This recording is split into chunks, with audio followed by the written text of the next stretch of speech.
Okay, now a user of my code can specify a scale of shaking. It means a percentage by which we adjust a length of a single jump. This length has already become a fairly complex value, and this code looks really bad and puzzling. Actually, when I saw it the next day, it was already a challenge to understand how it works. So I'd like to improve it right now. And I'm going to be a good citizen and write some tests before refactoring, so that we could rest assured that this refactoring doesn't change the behavior that we had before. Of course, I had to write tests before writing this code for the first time. I was an idiot, sorry. I want to extract all this code and later test it. It will live outside the main function. It's responsible for defining the length of the next jump, or step, so I'll call it getStepLength.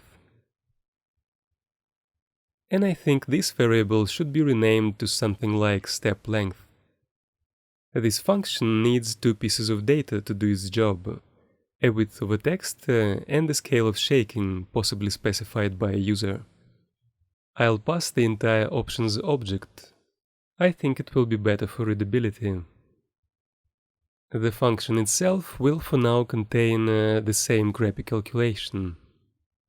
Of course, it has to return the result. And the function has to be exported and imported to the test file.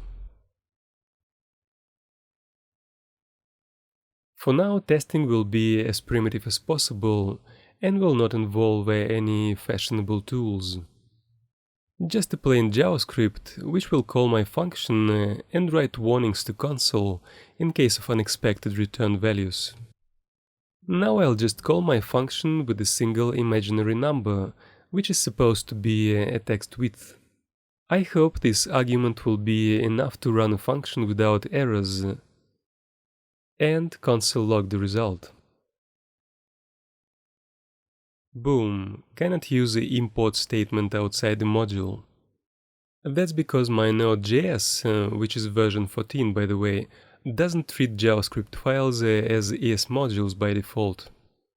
But it will do so if I change the extension of all my JavaScript files to MJS.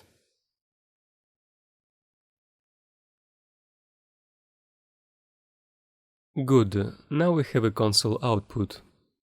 Every time it's different because of the random number. Of course, this randomness is unacceptable in tests, so I have to monkey patch the math random. Now getStepLength always returns the same result for a given argument. Now I need a function that will actually perform a test. It should be the simplest testing program possible. It has to run a given function and compare its result to some expected value, and if these two values don't match, it will print a warning to the console. Good, now let's test getStepLength using this testing function. We already have this example of how getStepLength may be called. So let's write a test that will ensure that later, after all refactorings, calling getStepLength with number 200 will still give us number 4. Or maybe I'll better generalize this rule. If this function is called with just one number, it returns another number, which is simply 2% of the original one. I will name this test case accordingly. And of course, this should be a function that calls getStepLength.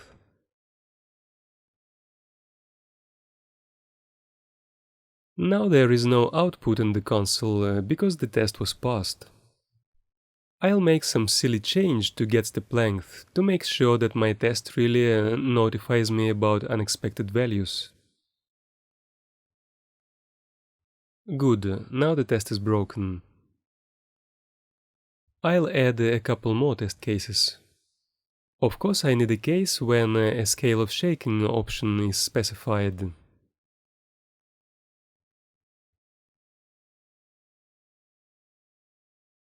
Currently calling getStepLength without arguments returns not a number, and I don't like it.